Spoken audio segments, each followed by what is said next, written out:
Olá, eu me chamo Daniel e seja muito bem-vindo ao Estranho Mundo Real, o canal secundário do Paralelo Metafórico. Este espaço foi reservado para os inscritos compartilharem suas histórias e experiências reais, enviando o seu relato, seja em texto, áudio ou vídeo, onde o anonimato é proibido e a veracidade dos fatos necessária. Hoje, vou contar um relato enviado pelo inscrito Robson Closue. Mas, lembrem-se, não estamos aqui para julgar ninguém, e no final deste vídeo, cabe a você interpretar se o que foi dito faz sentido ou não. Mas se aconteceu de verdade ou não passa de um truque deste estranho mundo real, isso é algo que só o Robson pode dizer.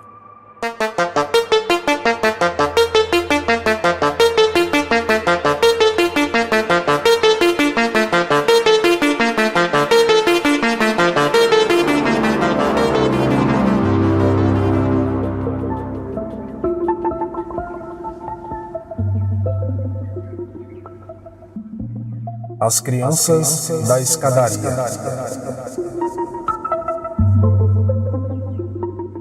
Bom dia, professor. Me chamo Robson Closue. Sou fã do seu canal Paralelo Metafórico e agora estou também aqui no Estranho Mundo Real e gostaria de compartilhar com você uma experiência que tive aos 18 anos. Na minha adolescência, eu era um cara gótico e muito estranho. Não gostava do ser humano, era revoltado com o mundo, andava só de preto e passava boa parte do tempo no cemitério da cidade. E eu tinha um amigo chamado Humberto, que me acompanhava nesta estranheza toda. Éramos muito amigos desde a infância, e certo dia, no ano 2000, em uma conversa com este amigo, percebi que ele estava com um olhar vazio, não olhava para mim, e suas pupilas tremiam. Eu falava: "Ô, véi, não está me ouvindo? Está viajando, é?" E ele olhava para mim, mas era como se seu olhar me atravessasse. E de repente, ele voltava a olhar a esmo. Depois de muito insistir, ele me falou que já há alguns dias algo estranho estava acontecendo com ele. Ele disse que estava vendo vultos em casa e que o aparelho de som estava falando com ele. Eu perguntei o que o som estava falando e ele disse que ele falava: "Você vai morrer, você vai morrer. Eu vou te matar." Eu me assustei com aquilo e logo acreditei, pois o conhecia muito bem e sabia que algo estava acontecendo. Então propus em chamar um pastor da igreja batista que eu conhecia para conversar com ele, e ele aceitou. Eu saí e fui à casa do pastor. Lá, expliquei o que estava acontecendo e ele foi na mesma hora na casa do meu amigo. Ele entrou na casa do Humberto e me disse para ficar do lado de fora. Após conversarem, o pastor saiu e disse que havia orado com ele e, já que era sábado, pediu para que eu o acompanhasse até a igreja no domingo, às 7h30 da noite. E eu disse ok. No dia seguinte, tive que ir cedo para a casa de Humberto para levá-lo quase que à força para a igreja. Saímos às 7 horas da noite de casa, já que a igreja ficava numa rua principal, bem próxima à casa dele. No caminho, quando nos aproximamos da igreja, ele passava por ela correndo e eu tinha que correr atrás dele. Voltávamos e ele passava novamente correndo por ela. Isso aconteceu umas 3 vezes e na 4ª vez o alcancei, segurei em sua mão e falei: "Nós vamos descer e vamos entrar naquela igreja agora e fim de papo." Quando virei e olhei em direção à igreja, havia no caminho vários postes que iluminavam a rua, exceto um poste em frente a uma escadaria, que estava apagado. Então, estava tudo meio escuro.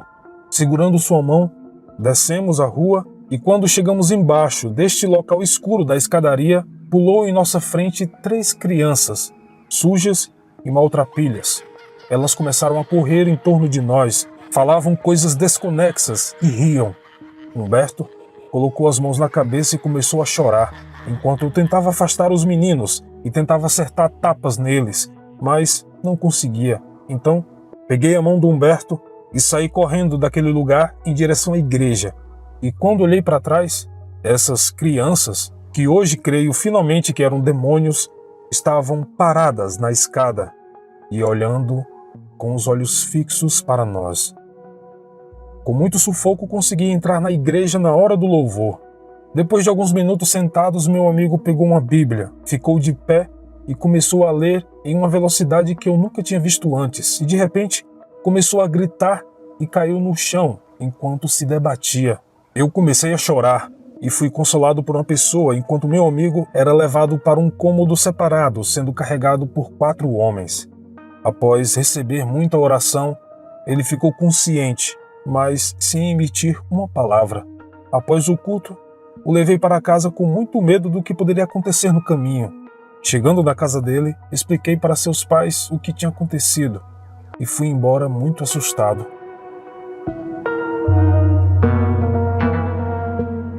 Após este evento, infelizmente, o meu amigo Humberto ficou louco, possesso, por mais de 1 ano. Ele olhava para o céu da janela e gritava por horas, sendo segurado pela família. Eu ia na casa dele de vez em quando visitá-lo e ele queria lavar meus pés enquanto sorria. Arrancava a roupa e corria dentro de casa enquanto gritava. Tinha que ser vigiado 24 horas por dia. Após 1 ano de muitas orações, exorcismos, médicos, remédios, ele começou a voltar à consciência, conversar pouco e sair na rua, sempre acompanhado com o pai para ir à igreja. O Humberto recebeu uma libertação em uma dessas idas à igreja, ou os demônios foram embora. Hoje, anos depois, ele está bem. De tempos em tempos, fico sabendo que ele fica estranho às vezes, mas nada comparado como ficou um dia. Hoje moro na França, desde 2008, e pelas conversas ele parece estar bem. Bom, esta foi uma experiência assustadora. Vivi uma situação que antes havia visto somente em filmes. As crianças daquela escadaria nunca saíram da minha mente. Hoje não sou mais aquele adolescente estranho. Amo as pessoas, o mundo, amo viver e dou graças a Deus por isso. Este foi o meu relato. Um abraço, professor, e até breve.